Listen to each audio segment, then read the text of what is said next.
بالحياة الدنيا واطمأنوا بها والذين هم عن آياتنا غافلون أولئك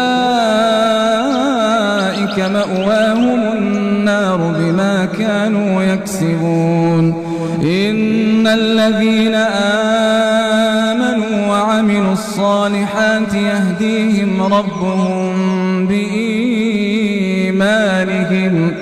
تجري من تحتهم الأنهار في جنات النعيم دعواهم فيها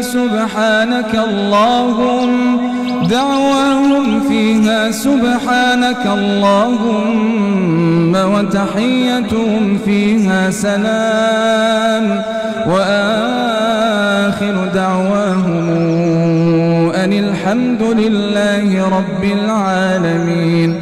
ولو يعجل الله للناس الشر استعجالهم بالخير لقضي إليهم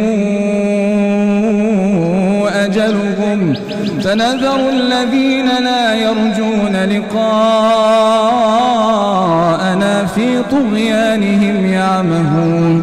وإذا مس الإنسان الضر دعانا لجنبه أو قاعدا أو قائما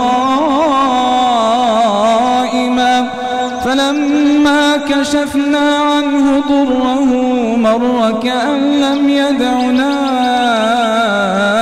إلى ضر مسه كذلك زين للمسرفين ما كانوا يعملون. ولقد أهلكنا